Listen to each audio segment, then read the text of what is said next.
मैं शुरू करता हूं। हमने हाल में देखे जो सीन्स पार्लियामेंट में, काफ़ी एक्रिमोनियस हो गया है माहौल, और राहुल गांधी को तो डिस्क्वालीफाई करने की मूव शुरू कर दी है। किस तरह से देखते हैं सीक्वेंस ऑफ इवेंट्स को आप सर? मेरा मानना यह है कि पार्लियामेंट के लिए हम लोग इलेक्ट होते हैं जनता की तरफ से, तो हमारा बुनियादी काम ये होना चाहिए कि हम पार्लियामेंट आकर पार्लियामेंट चले, चाहे वो रूलिंग पार्टी हो, ट्रेजरी बेंचेस हो, अपोजिशन साइड हो। तो पार्लियामेंट चलाने की और फंक्शनिंग की बहुत बड़ी जिम्मेदारी सरकार पर होती है, अपोजिशन को भी उसमें रोल अदा करना पड़ता है। तो अब इतने दिन पार्लियामेंट नहीं चला, इससे देश की जनता का ही नुकसान हुआ। और दूसरी अहम बात यह कि मेरा मानना बहैसियत एक पार्लियामेंटेरियन के ये है कि जब पार्लियामेंट चलेगा तभी तो हम सरकार को एक्सपोज कर पाएंगे, उनसे चुपते हुए सवालात पूछेंगे जो जनता के बर्निंग इश्यूज़ हैं। तो पार्लियामेंट नहीं चलने से तो एक कसम से रूलिंग पार्टी को, सरकार को ही फ़ायदा होता है। तो अच्छी बात नहीं है कि पार्लियामेंट नहीं चल रहा था। उसके बाद फिर बजट के ऊपर बहस शुरू हुई तो सबने अपनी बात को रखा।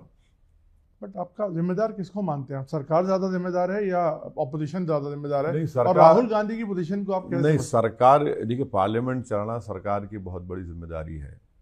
और जो डॉक्यूमेंट से लीडर ऑफ अपोजिशन कोट कर रहे थे वो तो एक पब्लिक डॉक्यूमेंट था। बट सर वो रिलीज नहीं हुआ। नहीं नहीं, एक मैगजीन में तो आ गया। तो सरकार कम से कम ये बोल सकती थी कि ठीक है, किताब नहीं छपी वो मालूम, मगर जब, और वो ये जो एक्सर्प्ट्स है उस किताब के, जो उस मैगजीन ने छापा है, वो तो 1 साल 1.5 साल से चल रहे हैं, मैं खुद पढ़ा हूँ उसको। तो नई बात नहीं थी। तो सरकार खड़े होकर बोल सकती थी कि भाई उन्होंने गलत कहा है।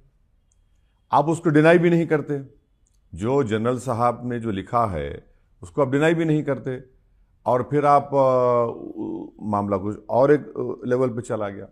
तो राहुल गांधी की ज़्यादा कसूरवार नहीं है इसमें? नहीं, अगर राहुल गांधी हो या रूलिंग पार्टी हो या मेन अपोजिशन पार्टी हो, वो तो पब्लिक डॉक्यूमेंट है और उसको सरकार बोल दी थी हम उसको नहीं मानते, आप एक्शन लीजिए जनरल साहब के खिलाफ। अगर उन्होंने जो लिखा है कि चीन के टैंक्स आ रहे थे, उन्होंने लिखा है कि वो जो गलवान में लेफ्टिनेंट संतोष की जो मौत से पहले वहाँ पर टेंट लग गया था 1-1.5 महीने तक, उसको डिनाई कर दें।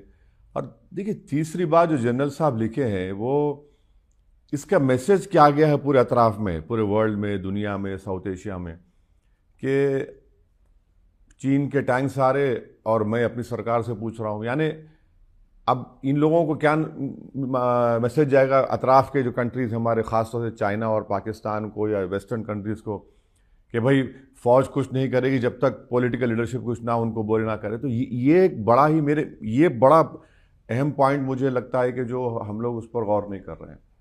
सर, दो चीज़ें, स्पीकर के खिलाफ नो कॉन्फिडेंस मोशन लाना और दूसरा डिस्क्वालिफिकेशन या प्रिविलेज लाना राहुल के खिलाफ, इसको किस तरह से पर्टिकुलरली आप देखिए?